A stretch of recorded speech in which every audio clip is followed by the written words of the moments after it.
Imagine yourself in a meeting room. Everyone is speaking, arguing, trying to impose themselves. But there is one person who remains silent. They watch, listen, and wait. As the minutes pass, others begin to talk more than they should, revealing insecurities, exposing unnecessary information. In the end, those who seem passive actually had control all along. Now think, do you truly know when to speak and when to remain silent? Or do you fall into the trap of revealing too much without realizing it? Silence is a tool of power that few people master. In a world where information is the new currency, where everyone competes for attention, those who learn to manage silence become more respected, more influential, and harder to manipulate. But how do you use silence strategically without appearing weak or indifferent? Niccolò Machiavelli, one of history's greatest political strategists, understood that power does not reside in the one who speaks the most, but in the one who controls the flow of information. He knew that those who speak without strategy lose their advantage before they even realize it. In the classic The Prince, Machiavelli makes this clear. A prudent ruler never reveals all his intentions, because excessive transparency is a trap. In this exploration, you will discover how silence can become your most powerful weapon for earning respect, avoiding manipulation, and influencing people without saying a word more than necessary. Let us understand why history's greatest strategists, from political leaders to successful businessmen, use silence as a tool of domination. And most importantly, you will learn exactly how to apply this strategy in your daily life to have more control over your interactions and decisions. But before we continue, I want you to reflect and comment. At what moment in your life did you realize that speaking less could have been the better choice? Your response might help others see the power of silence. Now, let us delve into history and understand how this strategy has been used across centuries and how you can begin using it today. To understand the true power of silence, we must look to history. Great leaders, strategists, and visionaries have always known that those who talk too much lose. But those who master the art of silence end up wielding influence without having to raise their voice. Consider Julius Caesar, one of ancient Rome's greatest generals. During his military campaigns, he rarely revealed his plans to subordinates until the moment had come. He kept his adversaries uncertain, unable to predict his next move. The result? Victory after victory. His silence was not weakness, it was tactics. He allowed his enemies to reveal their intentions first, then made his decision. Now, bring this to the present. Think of a business meeting. Have you ever noticed that the most respected people are usually those who speak the least, but when they do speak, everyone listens? This happens because they know how to manage information. The one who maintains silence first gains time to observe, analyze, and understand others' weaknesses. When they decide to speak, those words carry weight. This is where Machiavelli enters. In the classic The Prince, he wrote, "Men ought either to be well treated or crushed, because they can avenge themselves of lighter injuries, but of more serious ones they cannot." What does this mean? That sometimes it is better to say nothing than to say something halfway and expose yourself to dangers. The most common mistake people seeking influence make is believing they always need to be heard. But the truth is that silence has a powerful psychological effect. When you remain silent, the other person feels uncomfortable and fills the void with words, often speaking more than they should and exposing themselves without realizing it. This happens because human beings fear silence. In conversation, when there is a pause, the natural instinct is to try to fill it, and whoever does it first usually reveals more than they would like. The world's greatest negotiators know this and use silence as a weapon. They ask a question and simply wait. The other party, in their eagerness to break the silence, often delivers valuable information without even realizing it. Think now, how many times have you disadvantaged yourself simply by talking too much? Perhaps in a job interview, a negotiation, or even a personal discussion. Have you ever found yourself explaining beyond what was necessary? Trying to justify something that didn't even need justification? This is a common trap. Machiavelli understood that true power does not lie with the one who speaks loudest, but with the one who controls communication. Silence creates mystery, generates respect, and intimidates. This is why great leaders, from politicians to CEOs, master this art. Here is a test for you. In the next important conversation you have, try an experiment. Speak less. Pause before responding. Resist the urge to fill the silence. Simply observe. You will see that people around you begin to speak more, trying to decipher your intentions, and that is where you gain the advantage. Silence is an abyss, an empty space that frightens but also protects. In a world where everyone shouts to be heard, the one who maintains silence becomes a mystery. And mystery is a subtle yet powerful form of control. Machiavelli understood this well. He knew that words are like sharp blades. Once exposed, they can wound, they can liberate, but above all, they can reveal. And those who reveal too much become vulnerable. The true strategist is not the one who speaks with unbridled eloquence, but the one who manages their voice like a rare and precious resource. When used intelligently, silence is not an absence, but an amplified presence. It does not mean submission, but self-mastery. The one who knows when to remain silent becomes the figure everyone tries to decipher. Notice the great leaders throughout history, they rarely spoke excessively. When they spoke, every word was measured, every pause calculated. Silence, in those moments, was not a lack, but an affirmation. The absence of words can be more loaded with meaning than the most well-crafted speeches. Because silence imposes something rare in our time, doubt. And doubt is uncomfortable. Those who speak little make others fill the empty spaces with their own interpretations, their own fears and insecurities. And there is power in that. The modern world underestimates silence. There is a thirst for exposure, an almost desperate need to be understood, validated, accepted. But those who constantly seek to be understood surrender their essence without resistance, becoming predictable and easy to manipulate. Machiavelli would say, "There is no power where there is predictability." A person who does not fully reveal themselves carries invisible weight. What are they thinking? What do they want? What will be their next move?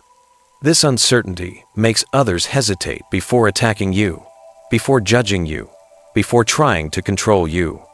In chess, the player who reveals their strategy too early has already lost. The best move is not an impulsive attack, but patience.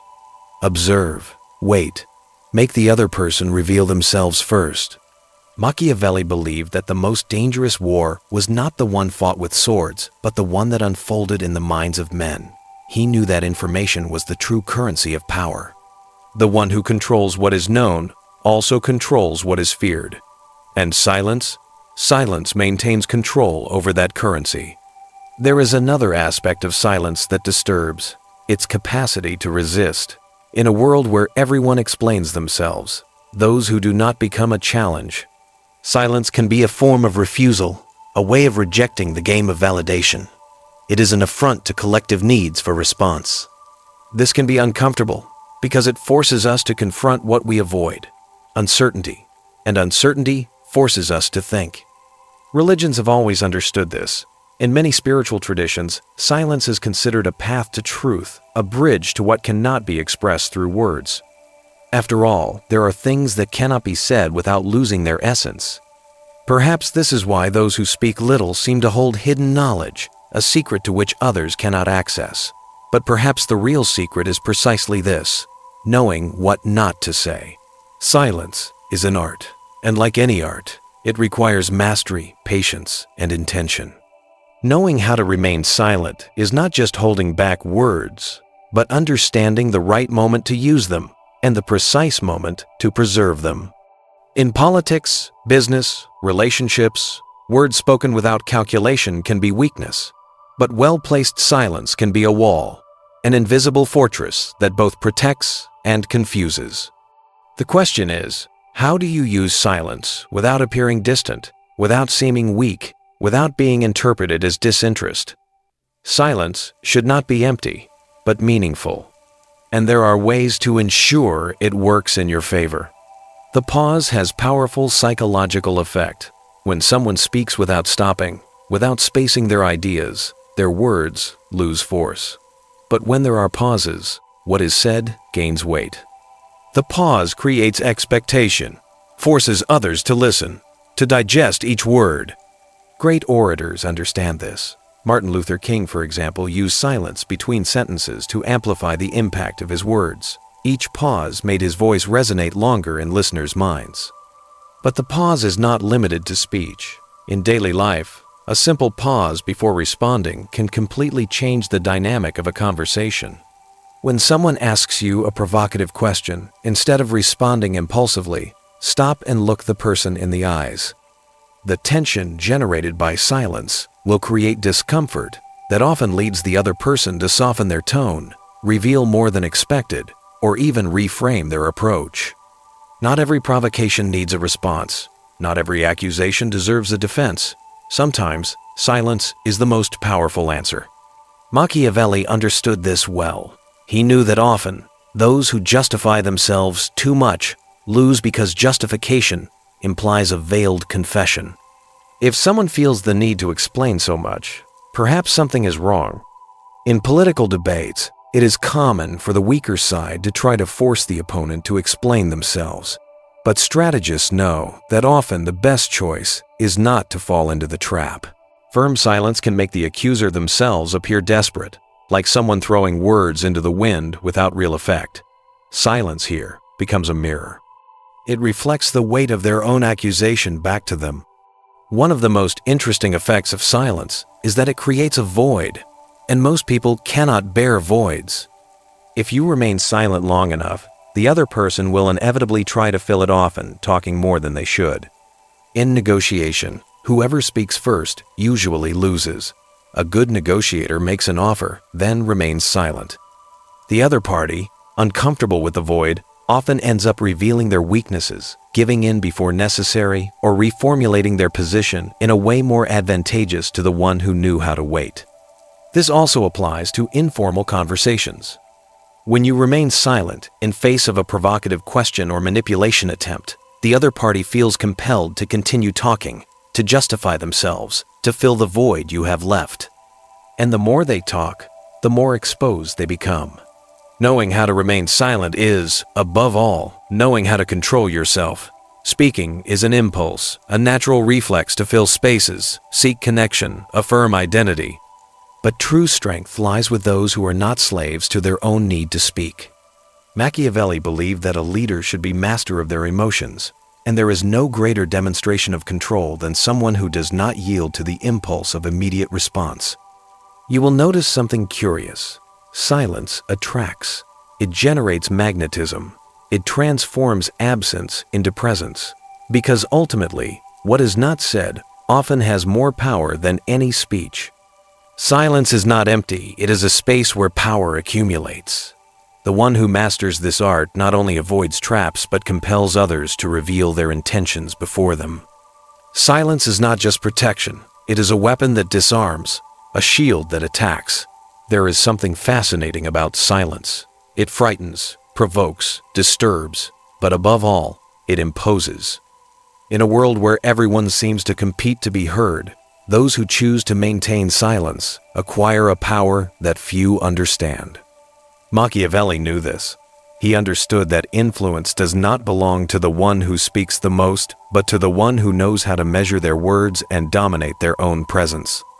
Ultimately, communication is not about quantity, but about impact. Now, after everything we have explored, the question that remains is this: what will you do with this knowledge? How will you transform silence into a true tool in your daily life? The answer does not lie only in techniques. It is about discovering a new way of seeing the world and yourself.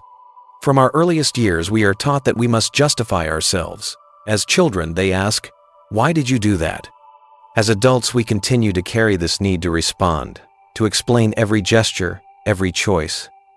But the truth is that strength lies in those who do not feel this need. People who do not constantly justify themselves convey security. They are not trying to convince others that they are right. And that is exactly why they are often perceived as being right. Silence, in this context, is not an absence of response. It is a powerful affirmation of self-confidence. Think of moments when you felt uncomfortable because of someone's silence. Did you ever wonder what they were thinking? Did you try to mentally fill that void? Notice now that the same effect occurs when you master silence. You become an enigma, and enigmas are not ignored. Silence does not only control others' perception, it also controls you. When you reduce the need to speak all the time, something curious happens. Your mind becomes sharper. You begin to notice details that previously went unnoticed, subtleties in others' words, hesitations, hidden intentions. Silence is not passivity, it is active observation. In an argument, for example, the one who remains silent longer has more time to perceive the weaknesses in the opposing argument. The one who listens first responds last and responds most precisely. Silence also has another function. It forces the other to expose themselves. In the theater of communication, the one who speaks most ends up giving more of themselves fears, insecurities, intentions. Silence creates a void that the other feels the need to fill. It is in this filling that they reveal themselves. Try it. In your next important conversation, speak less. Let the other explain themselves, contradict themselves, reveal themselves. The power of silence is not just about avoiding saying wrong things, it is about allowing the other person to surrender before you do. Now that you understand how silence works, one question remains. Do you own your words, or do your words own you? Machiavelli would say that power belongs to the one who controls information, and controlling information begins with knowing what to reveal and what to hide.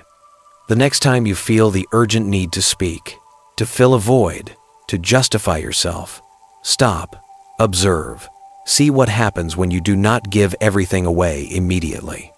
And then tell me, do you know when to remain silent? Or are you still a prisoner of the need to be heard?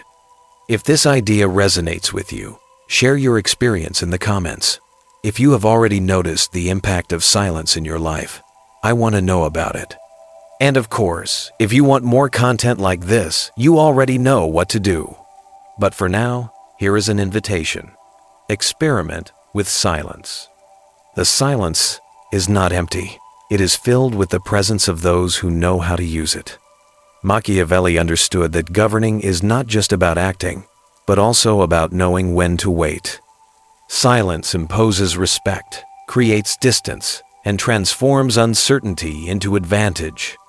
The one who masters silence does not need to raise their voice to be heard.